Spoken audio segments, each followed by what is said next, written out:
तो आज के इस वीडियो में हम लोग बात करने वाले हैं ज्योति जवाहर खंड काव्य। ठीक है, काफ़ी बच्चों की डिमांड थी और भारी बच्चों की डिमांड थी, सर ये ज्योति जवाहर वाला करवा दीजिए, आपने अग्र पूजा करवा दिया है ना, और मुक्ति दूत करवा दिया, मातृभूमि करवा दिया, तो भाई ज्योति जवाहर खंड काव्य करवा दीजिए। ठीक है, बता दीजिए हमें कितना इंपॉर्टेंट। देखो 2011, 12, 13, 14, 15, 16, 17, 18, 19, 17, 2020, मतलब मुझे लगता है जब से लग गया है आप लोगों के सिलेबस में तब से ये हर साल आता है। ठीक है, तो आप लोग यहाँ से देख सकते हैं, समझ सकते हैं कितना इंपॉर्टेंट है ये। ठीक है, ज्योति जवाहर खंड काव्य के आधार पर लोकनायक पंडित जवाहरलाल नेहरू का चरित्र चित्रण कीजिए। ठीक है, क्या बोल रहा है कि पंडित जवाहरलाल नेहरू का चरित्र चित्रण करना है आपको। ठीक है, ज्योति जवाहर खंड काव्य के मुख्य पात्र का चरित्र चित्रण कीजिए।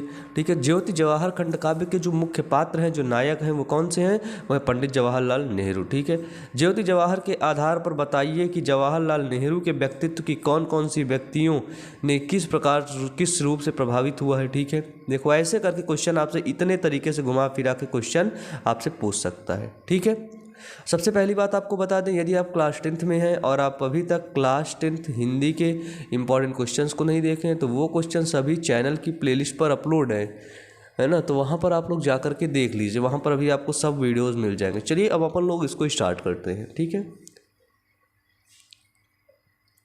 चलो सबसे पहला पॉइंट समझते हैं कि जो ज्योति जवाहर है ना, इसको देवी प्रसाद शुक्ल, ठीक है, ये क्या है, ये जो अपना ज्योति जवाहर है इसको देवी प्रसाद शुक्ल राही द्वारा निर्मित ज्योति जवाहर नामक खंड काव्य के नायक पंडित जवाहरलाल नेहरू हैं। ठीक है, जो देवी प्रसाद शुक्ल हैं राही, इनकी द्वारा रचित एक रचना खंड काव्य जिसको बोलते हैं ज्योति जवाहर नामक खंड काव्य। ठीक है, इसके जो नायक हैं वो कौन है? पंडित जवाहरलाल नेहरू। ठीक है, कवि ने उन्हें संगम का राजा कहा है। ठीक है, जो कवि हैं देवी प्रसाद शुक्ल हैं, उन्होंने पंडित जवाहरलाल नेहरू को क्या बोला है? संगम का राजा। ठीक है, प्रस्तुत खंड काव्य में कवि ने नायक के व्यक्तित्व को भारत की सांस्कृतिक, राजनीतिक, आर्थिक, साहित्यिक, धार्मिक तथा ऐतिहासिक विशिष्टताओं में समाहित करके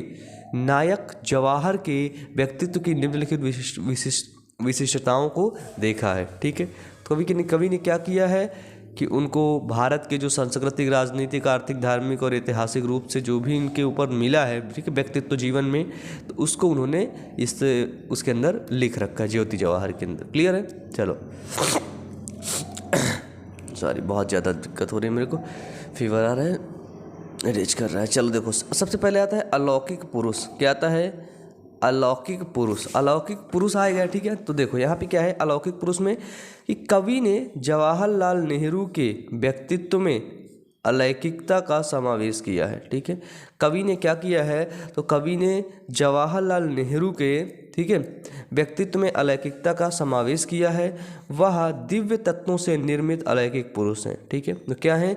दिव्य तत्वों से निर्मित अलौकिक पुरुष हैं। विधाता ने अपने रचना कौशल में सूर्य से तेज, चंद्रमा से सुदृढ़ता, हिमालय से स्वाभिमान, सागर से गंभीरता और वायु से गति और धरती से धैर्य लेकर उसके व्यक्तित्व का निर्माण किया है। सोचो, कवि ने बताया कि पंडित जवाहरलाल नेहरू के व्यक्तित्व कवि की जो निर्माण है वो कैसे हुआ? रचना कौशल, सूर्य से तेज, चंद्रमा से सुदृढ़ता, हिमालय से स्वाभिमान, सागर से गंभीरता, वायु से गति और धरती से धैर्य लेकर उनके व्यक्तित्व का निर्माण किया। ठीक है, कवि ने उनके व्यक्तित्व को रामकृष्ण के गुणों से संपन्न मानकर युगावतर का स्वरूप प्रदान किया है। ठीक है, क्लियर है? चलो अगला पॉइंट देखो, खाली इसको देख लो एक बार। ठीक है, बस इसको देखने के बाद आप लोग को इसके बारे में थोड़ा लिखना पड़ेगा और घुमा सकते हो तो और घुमा करके लिखो। ठीक है, गांधी जी से कैसे प्रभावित हुए? ठीक है, तो जवाहरलाल नेहरू महात्मा गांधी के सच्चे अनुयायी और शिष्य थे। ठीक है,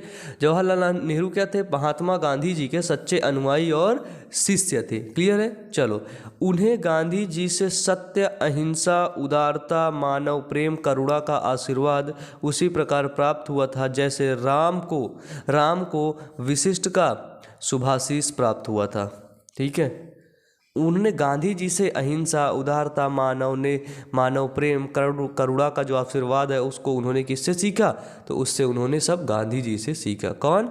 पंडित जवाहरलाल नेहरू। ठीक है।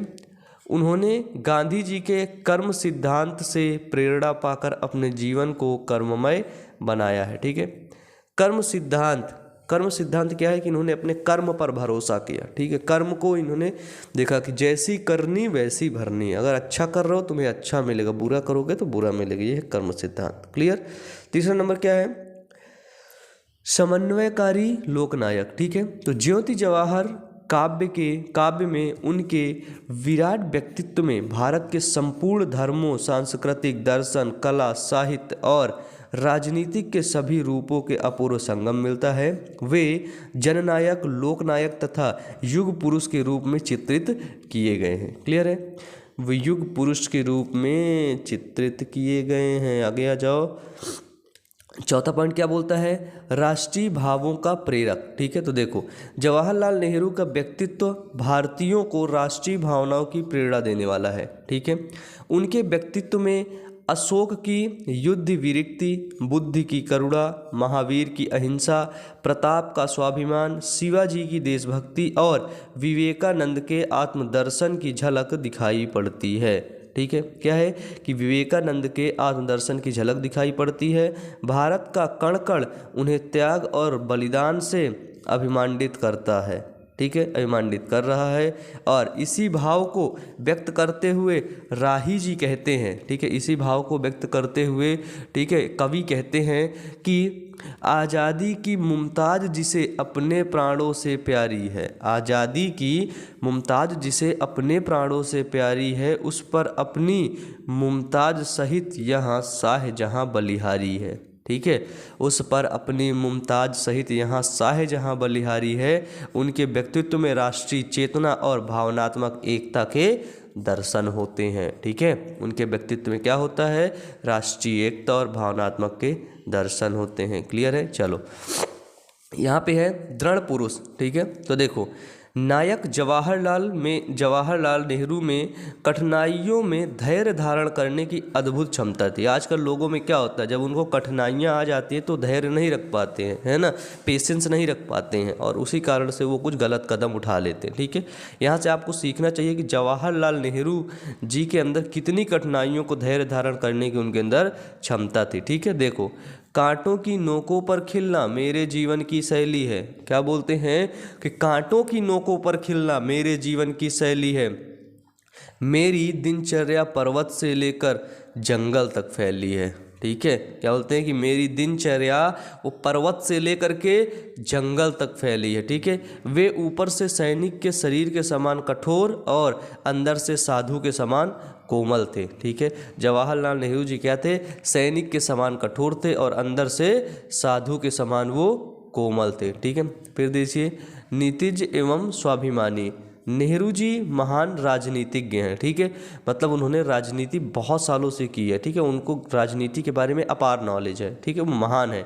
यह गुण उन्हें चाणक्य से प्राप्त हुआ था। ठीक है। जो इन्होंने राजनीति सीखा, यह गुण उन्होंने किससे सीखा था? चाणक्य से। ठीक है।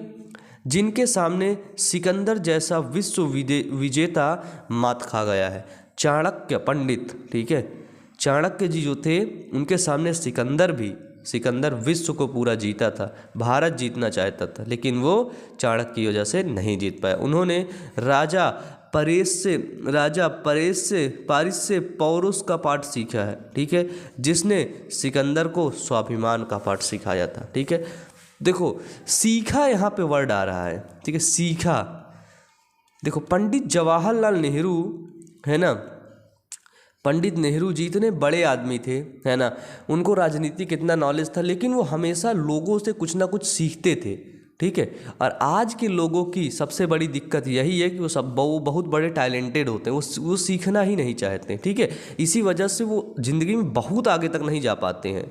जाते तो हैं लेकिन बहुत आगे तक, जितना जाना चाहिए उतना वो लोग नहीं जा पाते हैं।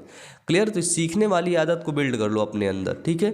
गौरवमय अतीत के वास्तविक अधिकारी, ठीक है, क्या है कि गौरवमय अतीत के वास्तविक अधिकारी। प्रस्तुत खंडकाव्य में नेहरू जी को अतीत के गौरव के सच्चे अधिकारी के रूप में चित्रित किया गया है, ठीक है। तो गौरवमय अतीत है उसके सच्चे अधिकारी वो थे, ठीक है।